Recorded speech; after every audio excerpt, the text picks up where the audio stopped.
do not fix our healthcare system, America may go the way of GM, paying more, getting less, and going broke. When it comes to the cost of our healthcare, then, the status quo is unsustainable.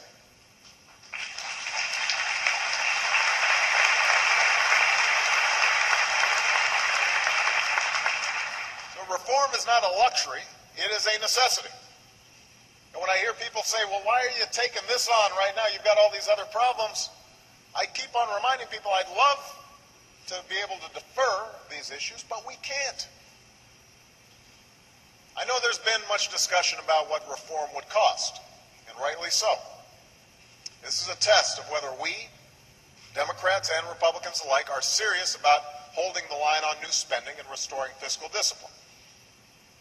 But let there be no doubt, the cost of inaction is greater. If we fail to act,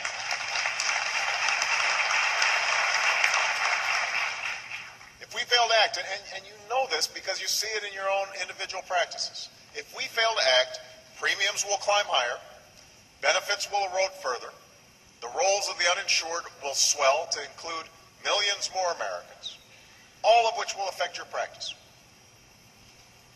If we fail to act, 1 out of every $5 we earn will be spent on health care within a decade. And in 30 years, it will be about 1 out of every 3, a trend that will mean lost jobs, lower take-home pay, shuttered businesses, and a lower standard of living for all Americans. Well, I noticed the lump in my throat, and I was having chronic sore throats and ear and nose infections all summer of '08.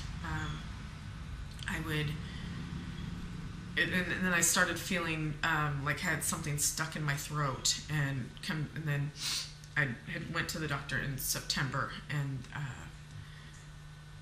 to be seen about it. I went to urgency care to be seen about it, and then they sent me to a ear, nose, and throat specialist, and then they found the mass, and then found the mass. Then I was laid off. Then they determined it was cancer, and then I started seeking individual health care plans and stuff to try to see what happens. It seemed like there was, between the first visit to the ear, nose, and throat and then visiting an oncologist afterward, it was like a 2-month spread, no, it seemed like 2 months. It was only a month because it was in October, so it was about a month spread until I was actually able to see an oncologist and come up with a plan, and then I ended up having surgery to remove that mass. And it was a hard 2 months.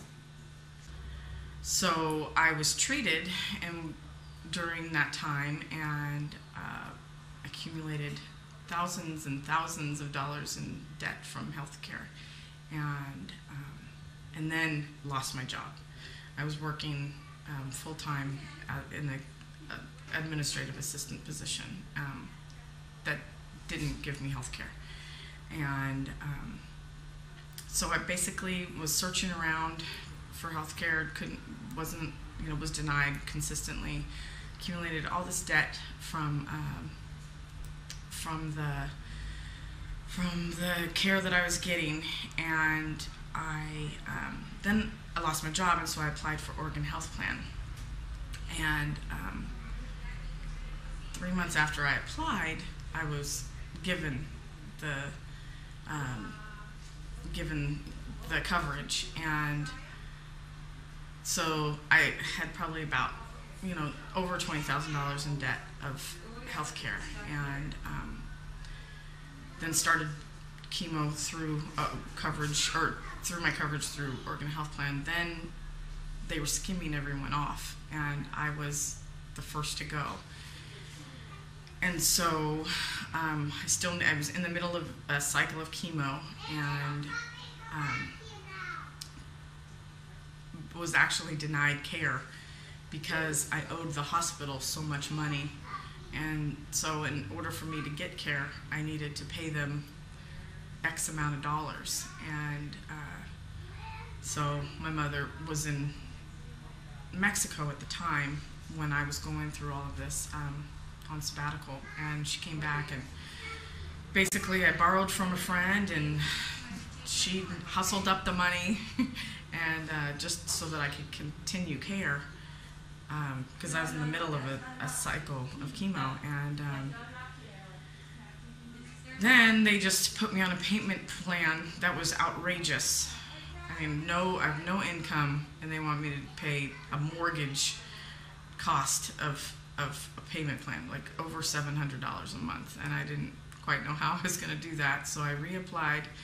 Everyone said, reapply for Oregon Health Plan, reapply.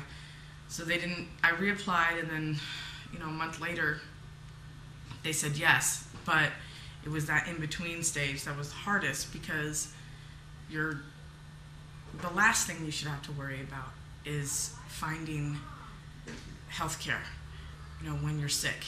And if you're willing to pay a monthly amount, it shouldn't like a reasonable amount, not $700, but it shouldn't be that hard, and when you're ill, that's the last thing you want to do. And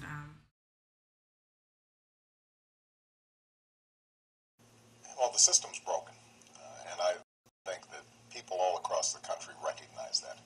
And certainly I don't accept the idea that in the richest country on earth we should have 47 million people without health insurance, and millions more people who are being bankrupt because of a medical bill.